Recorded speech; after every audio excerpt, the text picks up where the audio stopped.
I've noticed that there's a lot of, videos out there lately. Well, I mean, I can't say lately. It's kind of been a prominent kind of thing. But anyway, there's a lot of atheists that basically, always question or want to question whether it's worthwhile to debate theists or to debate religious people.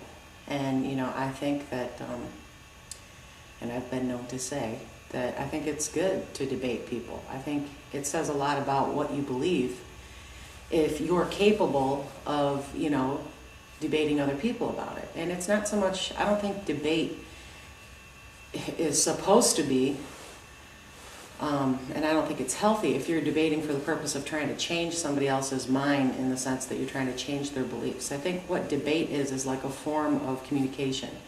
You're trying to understand somebody else's position that maybe you don't understand. You don't agree with it. So if anything, you're trying to understand it.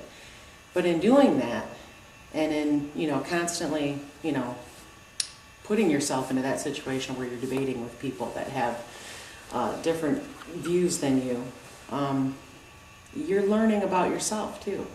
It's similar to like when you go to counseling. The whole point of going to counseling is not so much for the counselor to tell you what to do about your problems, but for you to go there and for you to actually talk, and you actually, after doing that, after a while, you start to realize what it is that you're talking about. And, you start realizing, maybe that you're predominantly talking about this one particular problem, and you'll start to realize in doing that, obviously this is what my problem is. This is what I'm really upset about. You kind of start connecting with yourself in that sense. Whereas maybe if you weren't talking to a counselor, you wouldn't be doing that as much, or maybe not as much as you should or you need to. So I guess what the point of what I'm trying to say is that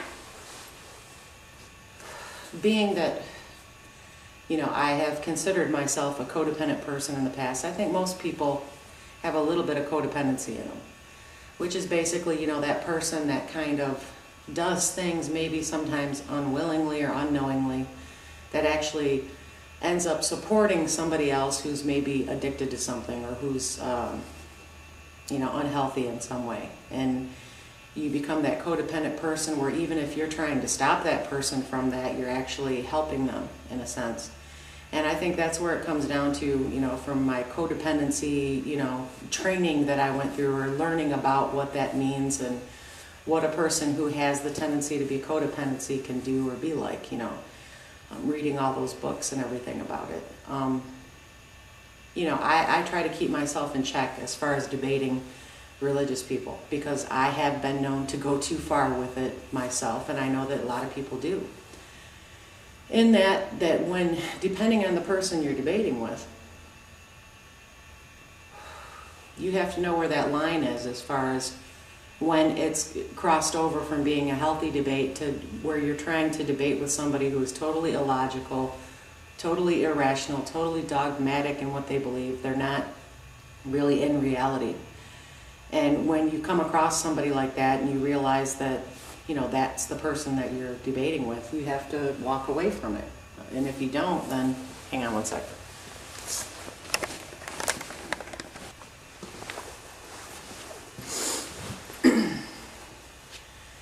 Had to answer the phone. Anyway, basically what I was saying is that you have to know where to draw the line. You have to know when it's become pointless and when you're just wasting your time and energy on somebody who is totally deluded. And in my opinion, there are quite a few religious people who get to that point. They become fanatical. And if you start making points that they can't argue against, take like your Shock of God individual or Venom Fang X, if you make points that are totally logical and refute what they're saying, instead of arguing with you about it, it's almost as if they know that you're right and they know that nothing they say is going to make any logical, sense against your rebuttal. So they'll just, put their head in the sand. They'll basically, they'll sit there and laugh at you, make fun of you or whatever, but they will block you. They won't let you speak anymore. They'll they'll block your comments. A lot of times you'll see religious videos being put up where the comments are disabled right at the beginning. And like I said, that tells you a lot about what people's, what they really think or what they really feel about what they're believing. Because if you have to, if you do dishonest things like that, and those are dishonest maneuvers when it comes to the debating world. You have to be open to listen to what other people say. You have to be open to discussing and arguing with other people. And a lot of people say, well, you don't have to. You don't have to do that. In fact, there's a lot of religious people that will tell other religious people that you shouldn't do that. Like as if, telling somebody your beliefs who's of a different belief or has no beliefs, like if you're a religious person, if you go out there and you try to talk to atheists about what you believe, that's dangerous. You're basically talking to the devil, and your mind is gonna get twisted or warped. Well, what does that say about your supposed faith? What does that say about your supposed belief if you're not capable or not willing to go to people with differing opposing views? In fact, that's a part of, I believe, the doctrine of Christianity at least. You're supposed to let your light shine. But you've got these people who get to the point where they are so sick in their mind and they are so just wanting to just continue this fantasy that they have going that, they're superior to atheists and people who don't believe exactly the way they do, that they can't even have an honest debate with somebody about it that has an opposing view. All they want to have on their, as far as comments under their videos is from people who agree with them. It's like just wanting to be surrounded by yes men, by people who are going to do or say whatever you do or say. And that is really, there's something fundamentally sick about that. And those are the kind of people that I think are the most frightening. And they're the most dangerous people. Because if you can put yourself into that much denial and be that dogmatic, that is what fanaticism is. That's what I think is, that's something in the mind that makes people capable of terrorism and, committing crimes against other people simply because their beliefs don't agree with your beliefs. Because you have to have the capacity to have a considerable amount of dishonesty within yourself even. Because, like I said, it says a lot about your beliefs if you're not capable of having an honest debate with somebody who disagrees with you. And if you have to just completely shut them out and you're not capable of listening to them or letting them be heard when you're debating in a public venue. And, this is what infuriates a lot of atheists. This is what, it's just, and yes, it can be a waste of time. I'm not going to say that it's not. It is a waste of time. Yeah, maybe there might be an occasion here or there where you might say something to somebody who maybe isn't so close-minded that they actually think about something that you say. And maybe there's some slight possibility, and I know that this actually has happened before. But maybe there's a slight possibility that that person will actually, later on, even if they disable your comments or they don't listen to what you're saying, that they will actually consider what they're doing and what they're believing. Who knows? And I guess it's in just that slight possibility that people like me, and I know a lot of other atheists that do this, are just, willing to do that. And maybe it's just out of frustration. That we can continue to, even if you get blocked by these people, you make videos about them because you figure, well, if they're not going to listen to me, then I'm just going to make a video so that other people can see what this person is doing, and I can publicly show other people that, look, this person really doesn't have the faith that they claim to have. Because, if you have faith in something or you 100% believe in something, then why would you be afraid, to let opposing views be heard? It just doesn't make any sense. And obviously, I think most logical people, intelligent people can see it for what it is.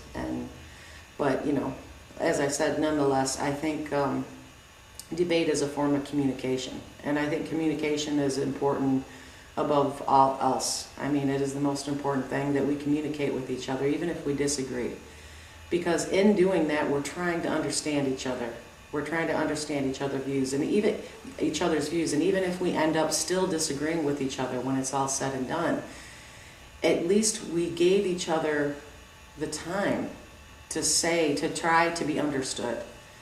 And at least we know that, okay, well, I expressed myself, this person listened to me, and yeah, they still disagree with me, but they at least had enough respect for me as another human being to let me, make my case. And, then we can just live in harmony together, and we can just be like, well, look, you believe what you believe, I believe what I believe, and we can walk away from it. But at least we got to say what we needed to say. What is wrong with that? I don't think there's anything wrong with that. I think it's a healthy thing. And it even keeps you, if you do that regularly, it keeps you open-minded. It keeps you, it's kind of a way to keep yourself in check, because you can kind of see when you do this on a regular basis, debating with people who have, opposing views. It's just like I said, when you go to the counselor, you're hearing yourself, you're seeing yourself, and you can be a lot more vigilant about, your current mindset. You can see, well, God, I'm really being dogmatic, or maybe I'm not really listening as well as I should have, because look, I kind of slammed this person when I really didn't need to, or whatever. It helps you keep an open mind. And especially if you're doing it publicly, because, people will tell you, well, look, you're being an ass, or look, and if you're willing to hear that, and you're willing to let people say what they feel like they need to say, what they see, then, I think that you're being a lot more open, a lot more objective. And I think everybody needs to do that on whatever side. And I'm not just saying that it's just religious people that are like that. Yes, there are atheists that are very dogmatic and need to kind of bring it down a few notches, because, and I think it's more so on the side of religious people. That's been my experience. So, I'm not going to say that it's not. I think a lot of times religious people seem to have less ability to be respectful of other people, because their beliefs and their positions right off the bat a lot of times are disrespectful. And so there's kind of a disrespect already given, even if it's not expressed readily. But usually, a couple sentences into the debate and they're saying something that's disrespectful, and they might not mean it necessarily disrespectfully. And then, it usually is the atheist that tries to point out how disrespectful it is, and so on and so forth. Because it's just a whole judgment thing. It's a whole, well, I'm special because God talks to me and I understand, and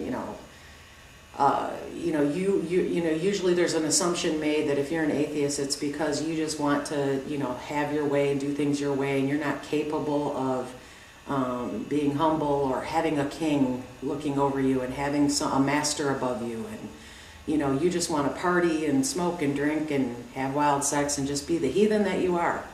That assumption is almost 99.9% of the time, that's an assumption that's made. And it's just not true, and it's not fair, and it's very unrational. It's and hypocritical even in a lot of cases.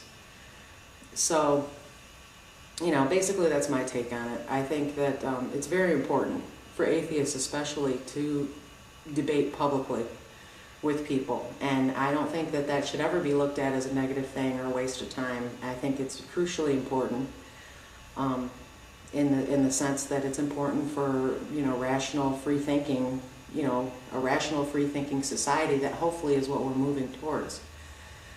So I hope that atheists don't ever stop doing that. I think that they still, like I said, they should keep themselves in check, and they should try to be more open-minded than the people they're arguing or debating against.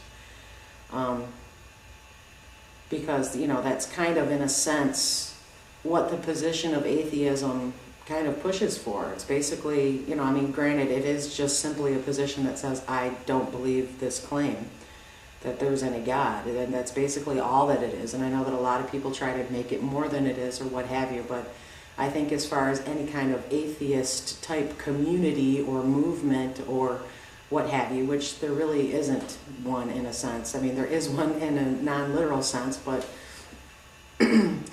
let's just say that if there really was one, that I would hope that we would be behaving in a lot more of an open-minded manner than most of your religious people do.